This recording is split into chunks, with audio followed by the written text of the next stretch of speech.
Doctor Gopan, ഇവിടെ നോക്കൂ, ഹൈക്കോടതിയുടെ ഉത്തരവിൽ ദേവസ്വം ബോർഡ് പ്രസിഡന്റിനെ പരാമർശിച്ചാണ് രൂക്ഷമായ വിമർശനം പറഞ്ഞത്. 2019 കളവ് മറയ്ക്കാനാണ് വീണ്ടും ഇതേ സ്ഥലത്തേക്ക് തന്നെ, സ്മാർട്ട് ക്രിയേഷൻസിലേക്ക് തന്നെ ഈ ദ്വാരപാലക പാളികൾ അയച്ചത് എന്ന് ഹൈക്കോടതിയാണ് കുറ്റപ്പെടുത്തിയിട്ടുള്ളത്. ആ പരാമർശം നീക്കിയിട്ടില്ല.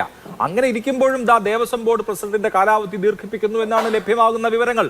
ഔദ്യോഗികമായി പ്രഖ്യാപിച്ചിട്ടൊന്നുമില്ല, പക്ഷേ അങ്ങനെ ഒരു തീരുമാനം കൈക്കൊള്ളുന്നതായി അറിയുന്നു. ഈ ആളുകളെയൊക്കെ എന്തിനിങ്ങനെ പ്രൊട്ടക്ട് ചെയ്യുന്നു എന്ന പ്രശ്നമുണ്ട്.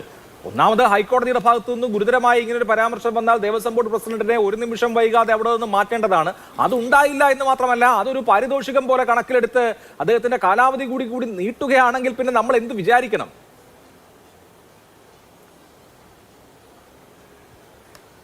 ശ്രീ അഭിലാഷ, ഈ നറേറ്റീവ് വേറൊരു രൂപത്തിൽ പറഞ്ഞാൽ പ്രശാന്തിന് നീട്ടിക്കൊടുക്കുന്നോ ഇല്ലയോ എന്ന് CPM ഇതുവരെ പ്രഖ്യാപിച്ചിട്ടില്ല. അതിരിക്കട്ടെ, നീട്ടിക്കൊടുത്താൽ ഉന്നയിക്കുന്ന ആക്ഷേപം ശ്രീ സന്ദീപ് വാര്യരോടെ പറഞ്ഞു.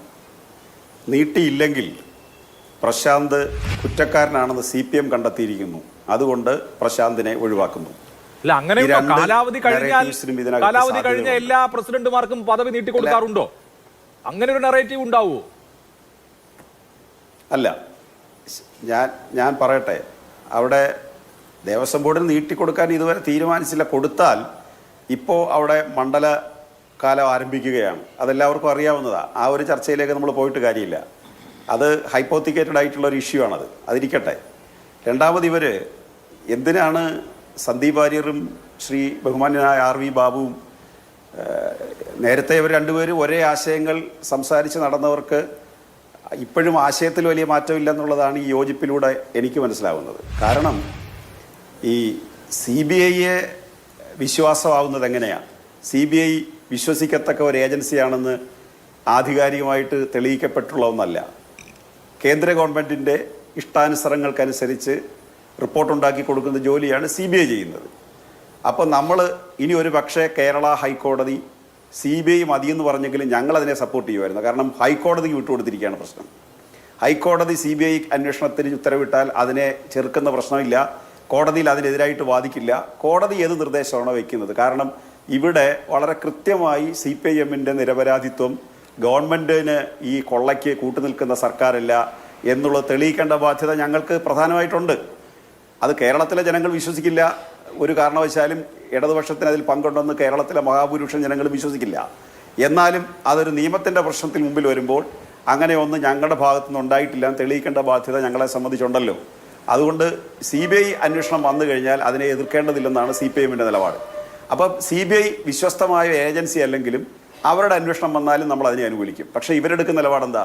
ഇവർ രണ്ടുപേരും ബഹുമാനപ്പെട്ട ഹൈക്കോടതിയെ സംശയനിഴലിൽ അഴുത്തുകയല്ലേ ഇന്നത്തെ ഈ ചർച്ചയിലൂടെ ശക്തമായി മുന്നോട്ട് പോകുന്നത്. ഇവർ രണ്ടുപേരും ശക്തമായി ഇന്ന് ആവർത്തിച്ച് പറഞ്ഞത് CBIയുടെ ബഹുമാനപ്പെട്ട കേരള ഹൈക്കോടതിയുടെ നിരീക്ഷണത്തിലുള്ള അവരുടെ പൂർണ്ണമായും അവർക്ക് വിശ്വാസമുള്ള ഏജൻസിയെ, സ്പെഷ്യൽ ഇൻവെസ്റ്റിഗേഷൻ ടീമിനെ ഇവർ രണ്ടുപേരും തള്ളി പറഞ്ഞിരിക്കുകയാണ്. അപ്പോൾ പിന്നെ എങ്ങനെയാണ് ഈ സ്പെഷ്യൽ ഇൻവെസ്റ്റിഗേഷൻ ടീം വാസുവിലേക്ക് എത്തിയത്? എങ്ങനെയാണ് ഉണ്ണികൃഷ്ണൻ പോറ്റിയെ അറസ്റ്റ് ചെയ്തുകൊണ്ട് പോയത്? എങ്ങനെയാണ് സുധീഷിലേക്ക് എത്തിയത്? എന്തുകൊണ്ടാണ് ജയശ്രീ പരക്കം പായുന്നത്? അപ്പോൾ സ്പെഷ്യൽ ഇൻവെസ്റ്റിഗേഷൻ ടീം ശരിയായ പാതയിലൂടെ സഞ്ചരിച്ചു കൊണ്ടിരിക്കുകയാണ്. അതിൽ ഞങ്ങൾക്ക് അങ്കലാപ്പില്ലല്ലോ. ഞങ്ങൾ പറഞ്ഞില്ലല്ലോ ഇതിനെക്കുറിച്ചൊരു സംശയം കോടതി വെച്ചതിനെക്കുറിച്ച് ഞങ്ങൾക്ക് സംശയമില്ലല്ലോ. അത് ശരിയായ ട്രാക്കിലൂടെയാണെന്ന് ഞങ്ങൾ വിശ്വസിക്കുകയാണ്. അത് വാസുവിൽ എത്തുന്നെങ്കിൽ എത്തിക്കോട്ടെ.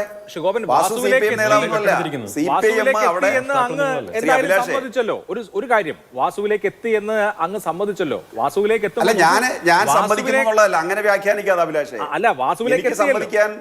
അപ്പോ ഈ വാസുവിനാണ് ഉണ്ണികൃഷ്ണൻ പോറ്റി എന്റെ കയ്യിൽ സ്വർണ്ണം ഉണ്ട് എന്ന് പറഞ്ഞ് കത്തയക്കുന്നത്.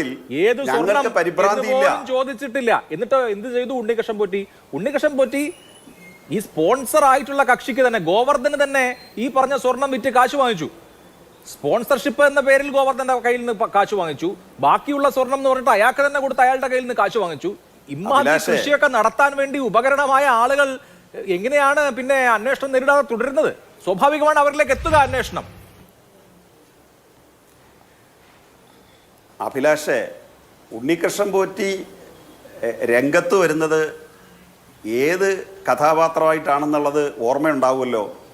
ഗവൺമെൻറ്റിനെയും ദേവസ്വം ബോർഡിനെയും പ്രതിയാക്കി തൻ്റെ പീഠം ആരോ എടുത്തുകൊണ്ട് പോയി എന്നുള്ള ഉത്സവ സ്ഥലത്തെ കപ്പലണ്ടി പരിപാടി ഉണ്ടല്ലോ, ആന ഇളക്കി വിട്ട് കപ്പലണ്ടി വാരിക്കൊണ്ടു പോവുക.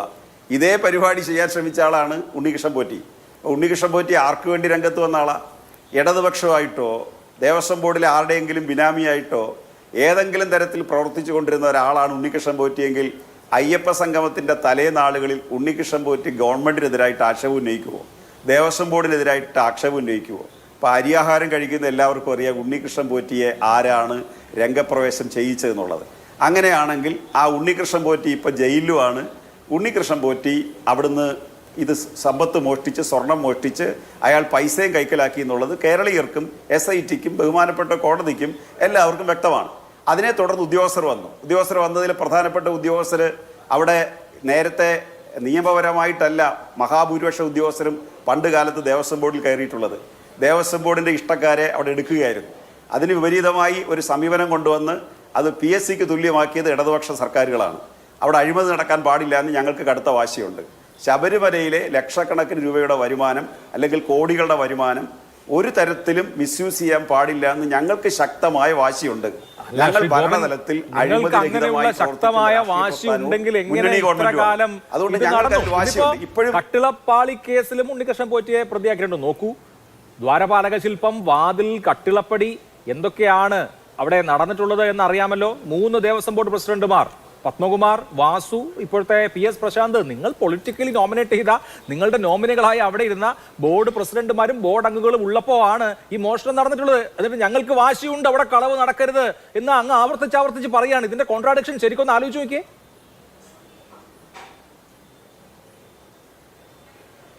ശ്രീ അഭിലാഷ, അവർക്ക് ഉത്തരവാദിത്വം ഉണ്ടെങ്കിൽ SIT അന്വേഷിച്ച് അവരെ ശിക്ഷിക്കട്ടെ. അഭിലാഷ, CPIM പ്രൊട്ടക്ഷന് പോയോ അവരുടെ? നിങ്ങൾ പറയുന്ന കേട്ടാത്തൊന്നും അവരെ ആരണ്ട് ഞങ്ങൾ സംരക്ഷിച്ചെന്ന്. അവർ നിലവിൽ കേസിൽ അവർ അറസ്റ്റ് ചെയ്യപ്പെട്ടിട്ടില്ല, അവർ റിമാൻഡ് ചെയ്യപ്പെട്ടിട്ടില്ല, അവരുടെ പേരിൽ FIR കൊടുത്തിട്ടില്ല. അങ്ങനെ കൊടുക്കട്ടെന്നേ. കൊടുത്താൽ ഏത് CPMകാരനാ ഈ പ്ലാറ്റ്ഫോമിൽ വരാം?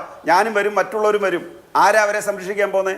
അത് പത്മകുമാർ ആയിക്കൊള്ളട്ടെ, അനന്തഗോപൻ ആയിക്കൊള്ളട്ടെ, വാസു ആയിക്കൊള്ളട്ടെ, അതിന് മുമ്പോട്ടുള്ള പ്രസിഡന്റുമാരുണ്ടല്ലോ. നിങ്ങൾ ആരാ ഇതിനകത്ത് ഓൺ ചെയ്യുന്നേ? അവിടെ UDFന്റെ കാലത്ത്, പ്രസിഡന്റിന്റെ കാലത്ത് എന്തിനാ UDF മന്ത്രിയായിരുന്ന ബഹുമാന്യനായ ശിവകുമാറിന്റെ സഹോദരൻ 1,87,00,000 പേരിൽ അവിടുന്ന് പിരിച്ചുവിടപ്പെട്ട ആളാണ്. ശിവകുമാർ രാജിവെച്ച് നിങ്ങൾ കണ്ടോ? എന്തിനാ ഇങ്ങനെ പറയുന്നത്? അതുകൊണ്ട് ഞങ്ങൾക്ക് അതിനകത്ത് പേടിയില്ല അഭിലാഷേ. ശരി, ഇവര് നടത്തിക്കൊണ്ടിരിക്കുന്ന ഒരു ചർച്ച നേരത്തെ എൻ്റെ കുട്ടിക്കാലം മുതൽ, അഭിലാഷിന്റെ കുട്ടിക്കാലം മുതൽ കേട്ടുകൊണ്ടിരുന്നതാണ്. ശബരിമല ഉൾപ്പെടെയുള്ള തിരുവിതാംകൂർ ദേവസ്വം ബോർഡിന്റെ പണം എടുത്ത് സർക്കാർ മറ്റ് കാര്യങ്ങൾക്ക് ചെലവഴിക്കുന്നു എന്ന് ഈ കാലയളവിലും RSS സുഹൃത്തുക്കളും മറ്റും പ്രസംഗിക്കുന്നുണ്ട്.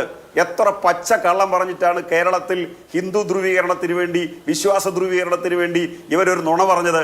ആ നുണ തെറ്റാണെന്ന് ഇവർക്ക് പറയാമോ? ഏതെങ്കിലും പ്ലാറ്റ്ഫോമിൽ ഒന്ന് ഇപ്പോഴും പറയൂ അവർ? കേരള ഹൈക്കോടതിയുടെ അറിയാതെ 10 പൈസ അവിടുത്തെ ഡെപ്പോസിറ്റ് ചെയ്ത് എടുക്കാൻ പറ്റാതെ സംസ്ഥാന ഗവൺമെന്റിന്റെ UDF ഭരിച്ചപ്പോഴും കൊടുത്തിട്ടുണ്ട് കുറച്ച്, LDF ഭരിച്ചപ്പോൾ അതിനേക്കാൾ കൂടുതൽ കൊടുത്തു ശബരിമല വികസനത്തിന് വേണ്ടി. അങ്ങനെ കൊടുത്തുകൊണ്ടിരിക്കുമ്പോൾ ഞങ്ങൾ സംസ്ഥാന ഗവൺമെന്റ് കടം വരുമ്പോൾ അവിടുന്നാണ് പൈസ എടുത്ത് മറ്റു മതക്കാരുടെ കാര്യങ്ങൾക്ക് വേണ്ടി കൂടി ചെലവഴിക്കുന്നത് എന്ന പ്രചാരണം നടത്തിയത് ആരാ അഭിലാഷേ? അവർ തിരുത്തിയിട്ടുണ്ടോ ഇതുവരെ? അപ്പൊ ഇങ്ങനെ നുണപ്രചരണം നടത്തുന്നത് കൊണ്ട് ജനങ്ങൾ ഇവരെ വിശ്വസിക്കില്ല. ഇത് കള്ളമല്ലേ? ഒരു ആരാധനാലയത്തെ കുറിച്ച് ഇവർ ഇത്രയും വലിയ നുണയല്ലേ നാട്ടിൽ പറഞ്ഞുകൊണ്ട് നടന്നത്? ഹിന്ദുത്വ ധ്രുവീകരണത്തിന് വേണ്ടി നടത്തിക്കൊണ്ടിരിക്കുന്ന ഒരു പ്രചരണമല്ലേ പൊളിച്ചടുക്കിയത്? എന്തായാലും ശബരിമല ഇഷ്യൂ വന്നപ്പോഴെങ്കിലും അത് പൊതുജനങ്ങൾക്ക് മനസ്സിലായല്ലോ. അതുകൊണ്ട് ഇത്തരം നുണകൾ ഇവർ ആവർത്തിച്ചുകൊണ്ടിരുന്നാൽ അത് അംഗീകരിക്കില്ല ജനം. ഞങ്ങൾ ശുദ്ധരാണ്, ഞങ്ങൾക്കിതിൽ ഒരു തരത്തിലും. അതുകൊണ്ട് ഞാൻ ശ്രീ അഭിലാഷിന് സംശയം ഉണ്ടെങ്കിൽ ഞാൻ പറയുക, വാസുവിലേക്ക് അത് എത്തിയാൽ ഇവർ ശ്രീ RB റാവുവും ബഹുമാന്യനായ സന്ദീപ് വാര്യരും ചൂണ്ടിക്കാണിച്ചതുപോലെ ഏതെങ്കിലും വിധത്തിൽ ഞങ്ങൾ അവരെ സംരക്ഷിച്ച് SITക്ക് ഡയറക്ഷൻ കൊടുക്കത്തില്ല എന്നുള്ളത് തെളിഞ്ഞു കഴിഞ്ഞ കാര്യമാണ്.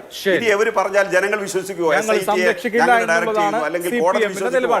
കോടതി ഓരോ ഇഞ്ച് പേപ്പറും പരിശോധിച്ചുകൊണ്ടിരിക്കുക.